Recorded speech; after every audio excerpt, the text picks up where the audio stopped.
This is the new Ineos Grenadier, and it's a brand new off-road SUV for people who find the regular crop of SUVs to be a bit too soft.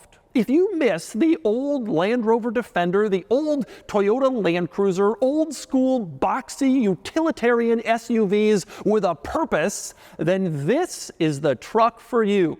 It costs $80,000, and today I'm going to review it and show you all of its quirks and features. Today's video is brought to you by Cars and Bids, my online enthusiast car auction site that recently sold this, and this, and this, and this, and this. All right, time for the quirks and features of the Ineos Grenadier, starting with, well, an explanation of what exactly is this thing. Let's start with Ineos. That's a name not too many people have heard. Not exactly a household name, but it's a major company, one of the largest chemical companies on the planet, a multi-billion-dollar company, Ineos. Now, the founder of Ineos is Jim Ratcliffe. He's a British billionaire who has nostalgia for the original old-school Land Rover Defender, and I guess he thinks the new Defender is a little too soft, too luxury, too high-tech. So he set about creating a brand new car that had the ethos of the original Defender, and that is the Grenadier. Now, despite the look of the Grenadier, this doesn't share any components with the old-school Land Rover Defender. It just has a similar look and a similar purpose, to be an off-road focused basic SUV without all the luxury bits that so many modern ones have. As for the name, the Grenadier, apparently it is named after the pub in London where the idea of it was conceived, the Grenadier pub, and hence the Ineos Grenadier, a very British story. And a few other basics. Here in the United States, the Ineos Grenadier has a starting price of around $73,000, or starts around $80,000 if you upgrade to one of the top versions, the Trial Master or the Field Master. The Field Master is the luxury model. It has leather interior and various other luxury components, whereas the Trial Master, that's this one, is the off-road model with all sorts of off-road upgrades and accessories that I will show you in this review. To be clear, it is not called the Trail Master, which you might think, but the Trial Master. It's named after a type of jacket that is also called the Trial Master. Again, it is quite British. But despite the Britishness of the Grenadier, the production is not very British. For one, this is built in France at the factory where they used to make the smart car, not in the UK. And the powertrain is sourced from BMW. It's a 3-liter straight-six, the B58 engine that's used in a wide variety of modern BMWs, like the new 3 Series, the new 4 Series, the X3, and even the new Toyota Supra, which is sort of a BMW. Now, the big difference is tuning. In the Grenadier, this engine makes about 280 horsepower and about 330 pound-feet of torque, which are different figures than the BMW models that use this engine because it was tuned less for performance and more for pulling and hauling around the vehicle. Now, it's worth pointing out that in other markets, the Grenadier is also offered with a BMW diesel engine, but that's not coming to the States. Here in the US, we only get this gas-powered BMW 6-cylinder made into an 8-speed ZF automatic transmission and, of course, standard 4-wheel drive. But next we go onward to the quirks and features, starting with the key. It's a folding key, like a lot of cars have, as you can see, and there's 2 obvious buttons, lock and unlock. There's also a third button, that's the Ineos logo. In a lot of cars, the manufacturer logo locks or unlocks or remote starts. Here, it's the alarm. Don't press it. Anyway, you walk up to the car after unlocking the doors and you can see the side of the doors have these panels on them. What exactly is that? It's for cargo hooks. You can stick hooks into these panels and then use it to keep gear tied down on the side of your truck. If all your gear is wet and you don't want to put it in the cargo area or you have too much stuff back there, you can hook it on the side with these panels that are ready for hooks, such as life with the off-road Trial Master. But anyway, next we climb inside the Grenadier, and the first thing you notice when you get in here is the sheer volume of buttons and switches inside this interior. You can see here in the center control stack, just buttons and dials and switches everywhere, and they continue onto the ceiling. You have this massive panel of switches that goes from the mirror all the way back, basically into the center of the ceiling above the front seats. For all those people who always say, I don't want screens in my car, I just want buttons, well, here's why you don't really want that. Modern cars have so many features that if you just did buttons, you would end up with, well, it almost looks like an aircraft jet control panel in here. And you still have a touchscreen. Even with all these buttons, you still can't get away from it. More on the touchscreen in a second, but first, let's talk about what all of these buttons do. Starting in the center control stack, this whole area is the climate controls. It takes up a rather large spot because there are basically dedicated buttons and dials for everything. You can see a large button for the heated seats on both sides, for example, and the window defoggers and the buttons to change where the airflow is coming, all of that stuff. They have their own pieces here, and so the climate controls are big. Of course, in the center, you can see the hazard lights, which are flanked by two, well, bars, I guess, so you don't accidentally press them. Now, below that, you got a button for the auto start stop feature and a button for the park assist system. And then in the center, you have this dial which adjusts the stereo. This is your only stereo adjustment dial in here. The rest is done through the infotainment screen. And again, I'll get back to that in a second. But first, let's move up to the ceiling where you can see a absolutely huge amount of extra buttons, switches, and dials. So the furthest back switches back here, these actually don't really have a function from the factory. These are auxiliary switches, and you can wire up auxiliary items to these switches if, for example, you wanted to add other electronic items to the car that use power, like auxiliary lighting or tire inflators, anything you might want to do, you can wire it up to these extra switches in the ceiling. The switches up front have a lot more purpose. They mainly control off-road stuff. You can see your front and rear differential locks here. You also can go into off-road mode and waiting mode, and you have the button to turn on your downhill descent control and turn off your traction control. But there's other stuff here too. You can turn on your interior and exterior lights and your reading lights with this giant array of buttons and switches here. You also have a handy little diagram that reminds you exactly how wide and how tall your Grenadier is, just in case you're not sure if you're going to clear something. Well, here's the good cheat sheet. Next, we move into the center console here, and you can see, for one, the parking brake, an old school lifted up parking brake, not some electronic stuff. You also have the center armrest that of course lifts up for storage, and you have a couple of cup holders here, and you have this lever, which looks kind of curious and a little novel. That is your low range gear. You want to put it into low range four-wheel drive, that's the lever you use. Now, interestingly, mixed in with all these controls is your gear selector, which you can see here. This is a BMW gear selector borrowed straight from all of the latest BMW models. I have previously said it looks like a potato chip.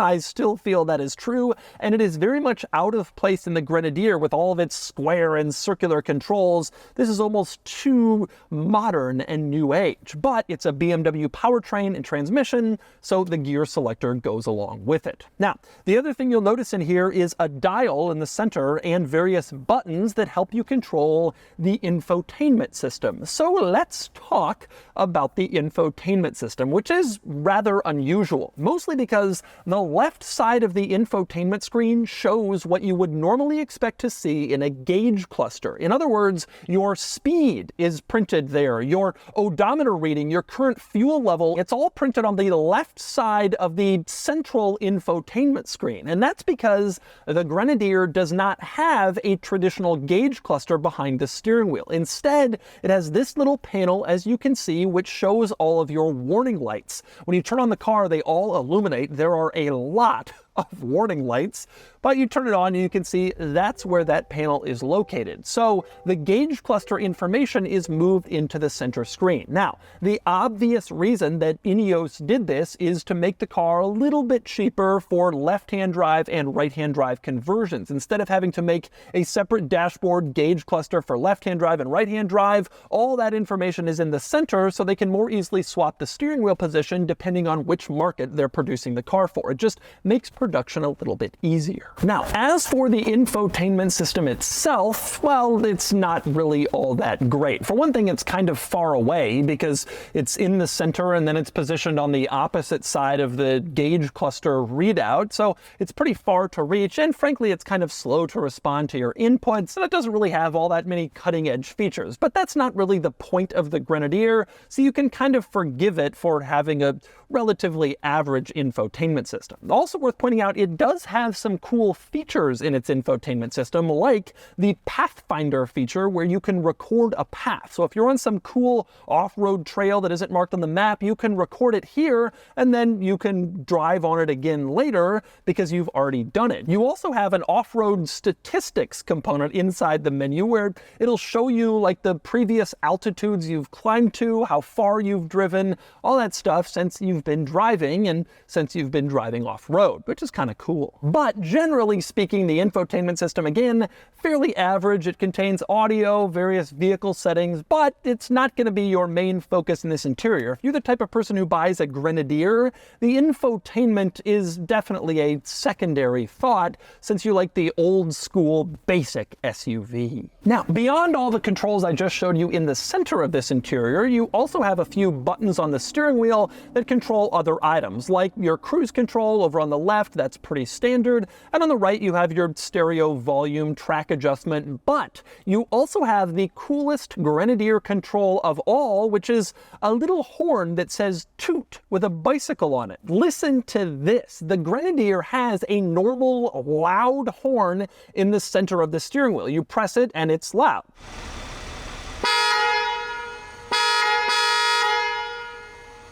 Or if you just want to let someone know that you're approaching without angrily honking, you have the little Toot, which is a secondary, quieter horn. Take a listen.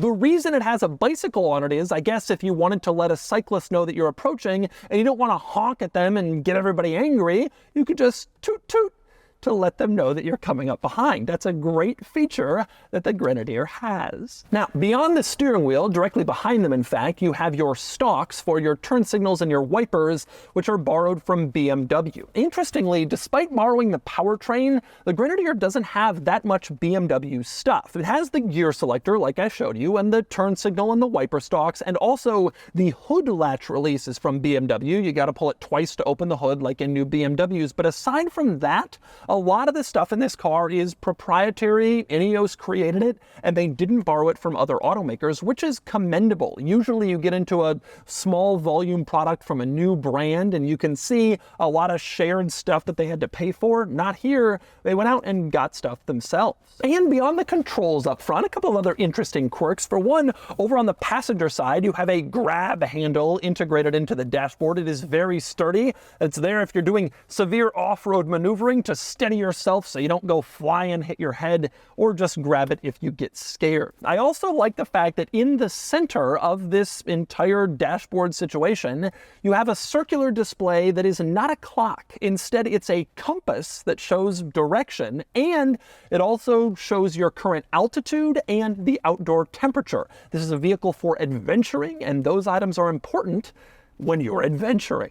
And next up we move on to the back seat, which is surprisingly roomy, actually. Old school Defenders are tight in back. This is larger than an old school Defender, and the interior makes that clear. You got decent space, headroom, legroom. It's all pretty good. Unfortunately, the back seat has a few more drawbacks than I was hoping. For one, it's hard to climb inside the back seat. The Grenadier is high up off the ground, and so getting in is tough, and there's no grab handle mounted maybe on the inside of the B-pillar like some cars have to make it easy to pull yourself up. So that's a little disappointing. The other big disappointment back here is the lack of storage for rear seat passengers. You don't have nets on the back of the front seat for storage compartments like you do in most other cars, and you don't even really have cup holders back here because the center seat doesn't fold down as an armrest to make cup holders. You're kind of forced to make do with what you have in the door pocket, which isn't a shaped cup holder, so your drink might spill. For an off-road adventure vehicle, you'd want to see a little bit more storage back here. But I also don't love how the door panel looks compared to the pillar next to it. You can see these two items were designed by totally different groups. The door panel looks nice with its stitching and its nice materials, and then it all just stops for that central pillar. A well-designed, well-executed interior has the door panel design continue to flow and not just stop because the door panel ends. Kind of nitpicking, but still a few things you notice that aren't exactly perfect back here. Now, with that said, a couple things I love back here: the large full-size climate vents, which is nice to see in the back, and directly below that you have power ports, USB-A, USB-C, and a household port, all of which makes adventuring a little bit more useful and convenient in the back of the Grenadier. And next up we move on to the cargo area in the Grenadier. Now, accessing the cargo area is interesting because the tailgate is actually two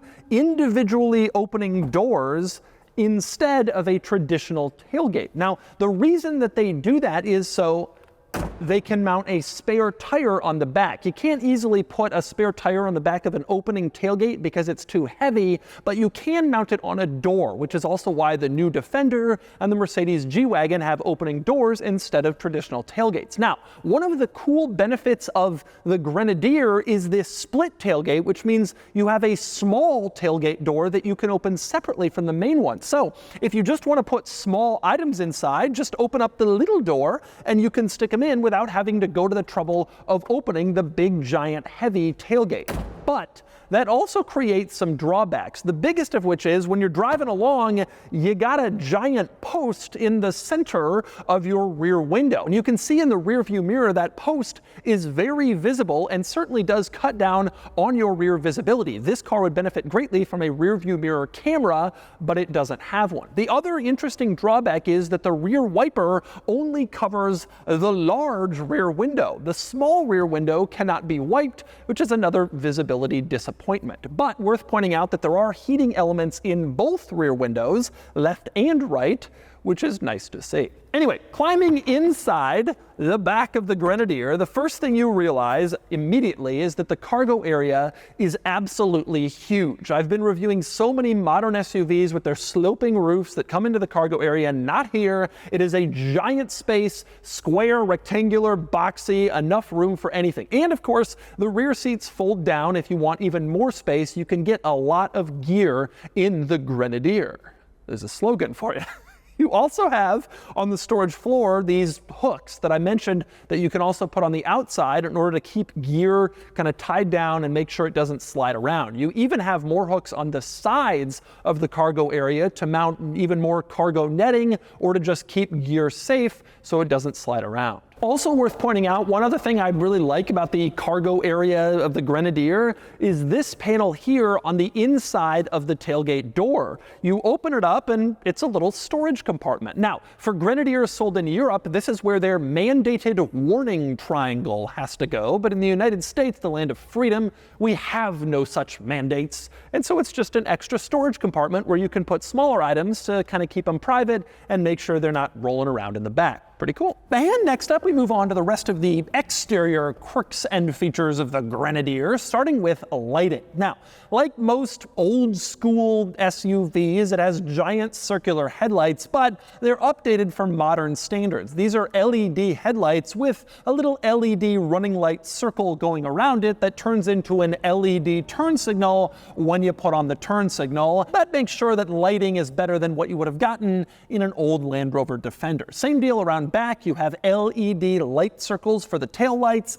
the brake lights, and the turn signals in back. One interesting exterior item, you can see over on the driver's side, the side-mounted turn signal. This is a mandate in Europe. There must be a turn signal on the side. Over on the passenger side, the side-mounted turn signal is mounted on the snorkel that helps the engine breathe when you're fording a river. They had to move it from the bodywork to the snorkel to comply with the regulations, and it's just kind of funny to see that that happened. Now, also on the outside of the Grenadier, the wheel and tire situation, you can see steel wheels. Not common on an $80,000 SUV, but very common on a purpose-built off-roader, and that's a neat thing to see. You also have BF Goodrich KO2 off-road tires, my favorite off-road tire, that comes standard on the Trial Master Grenadier. And one other interesting thing up front, you can see on the hood, you have these black plastic panels near the back. If you look closely, they say on them, powered by BMW. Ineos does not try to hide the BMW origins of its engine, and when you go under the hood, the plastic engine cover says basically the same thing. It came from BMW. And now you know. Next up, we move down the side of the Grenadier. You can see these bars mounted on the side. These, again, are for gear. You can mount roof racks to them. You can mount a roof box and keep it secure on these side bars. They're there for any purpose you might need them. And you can see plastic panels next to the sidebars that have a little lightning bolt. That's there because these are prepped for electricity. If you want to have auxiliary lights on the side of your Grenadier, you can install them here very easily, just kind of plug and play and mount them, and then they're connected to the auxiliary switches in the ceiling so you can easily turn them on. You don't have to drill holes or do wiring. It's already all prepped for it, which is nice. Also interesting, along the side of the car on the passenger side, this is the fuel door. It's nicely integrated. You wouldn't necessarily know that it's there, although it is huge. You press to open and well, there it is. It's probably so big because, like I mentioned, there's a diesel-powered Grenadier in other markets, and so the diesel model would require a second little fuel filler for the diesel fuel additive back there, but in the States, we just have our gas-powered one, so it looks unusually large. Next up, another interesting item on the outside, this Grenadier comes with a winch. It is an option, this one has it, and it's really cool. It's hidden behind the flip-up front license plate. The license plate is shown there as you can see, but you can flip it up and out of the way and get access to your winch when you need it. A very cool hidden trick winch. That's a neat idea. And it's worth pointing out that the winch that comes with the Grenadier also comes with a remote control. So you can use it from the outside of the truck or sitting inside the truck. You don't have to be standing right there at the winch pressing buttons, which is a nice feature. Last couple of interesting items. For one, you can see the Grenadier's VIN right here. Interestingly, the VIN starts with the letter S, which is the country code for the UK, symbolizing production in the UK. But this isn't built there. It's built in France. The VIN should start with V, which is an odd little quirk for VIN geeks like myself. Now, speaking of stuff you see on the outside of this truck, there are a lot of badges all around this truck that tell you exactly what it is. You can see at the base of the windshield a little plaque here that tells you the trim level, and of course up front the Ineos badge. Next you move to the side where you have a little panel on the rear fender with the Ineos logo and a little panel on the front fender that says Ineos. In the back you also have the Ineos logo, and then it says Grenadier on the tire cover, and then on the little door the A in Grenadier has been called out for some reason, not sure why, and that also appears back there symbolizing what this is. Over on the driver's side of the front fender you have Grenadier stamped into it for yet another brand logo situation, and on the mirrors, the rear view mirror housing, you can see once again Grenadier. It's everywhere just to make sure from every angle you can tell what this is. Although you drive this thing around and none of that stuff will stop people from asking you what it is. As for a couple of other interesting specs, the Grenadier weighs about 5,900 pounds. It is quite heavy, and the result of its size and its shape is about 14 to 15 miles per gallon. It's not particularly efficient, even with just a 6-cylinder under the hood. It's also about 194 inches in length, which makes it squarely in the sort of mid-size to slightly large territory, but it certainly isn't as huge as its boxy, brawny looks might suggest. All right, driving the Ineos Grenadier Trial Master, which might as well be Trail Master because that's what everybody says, even though it's technically wrong. Not just technically wrong, actually wrong. Anyway, first thing getting in this car that I notice that I love is the seating position. You sit up high, you're looking out over a square hood like an old school truck or SUV. I have a G-Wagon, I had an old Land Rover Defender before, I had an old Range Rover Classic. This kind of upright, sit up here, look out over the square hood feeling, that's what I love from these vehicles. Yes, I'm going over the speed limit, thank you. And I think it's so cool, and I love that this car has it. And these days, most modern SUVs really don't. We've kind of given that up in favor of stuff like pedestrian protection, things that actually matter, but nonetheless, it is really, really cool to still look out over a big old square hood like an old school SUV. The second thing I notice when I start driving the Grenadier is that the steering is absolutely bizarre. The way it works is you turn the wheel, but unlike in every other car, it doesn't cancel. You let it go and it continues kind of going off into that direction. You actually have to actively steer it straight. So when you make a left turn, you don't just kind of let the wheel slide back between your fingers to straighten out the car. You have to actively, yes, I'm going over the speed limit again. You have to actively turn the wheel back into the straight position to get going straight again. Here I am turning and the car keeps going, so I must turn it back. It is crazy. Now, I actually don't think it's that bad. I've driven a French car, a Citroën, that was like this as well. You just have to get used to it, but it's an absolutely weird design and situation. Okay, next up, the powertrain. Obviously driven this engine in a lot of BMWs and one Toyota. It's a great powertrain. I was worried that it would be overmatched by this car because this is a big hulking vehicle. It's heavy. But it isn't. This engine actually feels pretty good. The Grenadier is certainly not fast. It is not a performance vehicle by any stretch of the imagination, but it is totally acceptable to go around town and drive around, even on the freeway, accelerate up to speed, etc. It's not slow. This is actually important to mention because, you know, this car is sort of based on the idea of the original Land Rover Defender. That was slow. That was like not a particularly usable car in terms of accelerating up to the speed limit in the freeway and that kind of thing. This solves that problem. And another problem that it solves that the original Defender suffered from, it's surprisingly refined. You know, I saw this car just like looking at it and I'm thinking, okay, that's going to be rough and crashy and difficult and just like the Defender was, like it was something you had to put up with. That's not really the situation here. It's actually a lot better than I was expecting in terms of the ride quality. It is reasonably smooth, and then you add in a reasonably smooth powertrain and a reasonably smooth transmission. Yes, I know I'm going over the speed limit, thank you.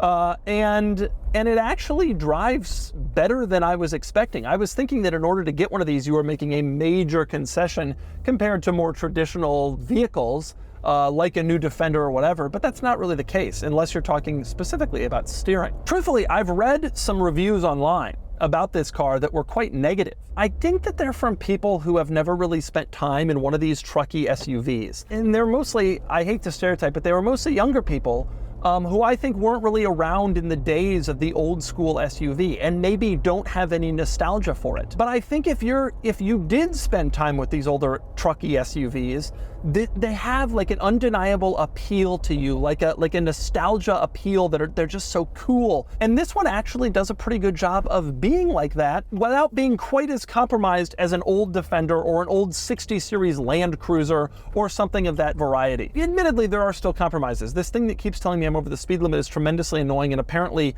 you have to turn it on and off each time you start the car. There's no self-driving or driver assist. Like, it doesn't have some of the features that you would expect from an expensive new SUV. It's gonna appeal to a limited buyer base. Like a G-Wagon or a new Defender is a better vehicle. It has better technology. It obviously has more of a dealership network support for reliability and servicing, that sort of thing. To the limited pool of buyers who are gonna want like an old school SUV but brought to the modern era, this does a better job of it than I was thinking that it would. And I'm actually pretty impressed driving it around. It does do a good job of bringing the old school into the new in kind of a better way than I figured that Ineos would be able to do. And so that's the Ineos Grenadier.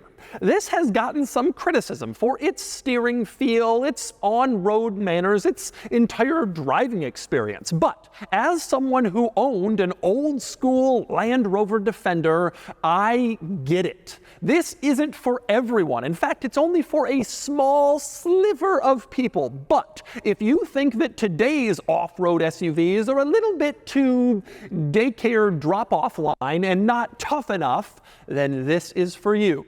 And now it's time to give the Grenadier a DougScore. And the Grenadier ends up here, 59 out of 100, which puts it in a fairly low position against rivals like the new Land Rover Defender, the new Lexus GX, the G-Wagon, the Rivian R1S, etc.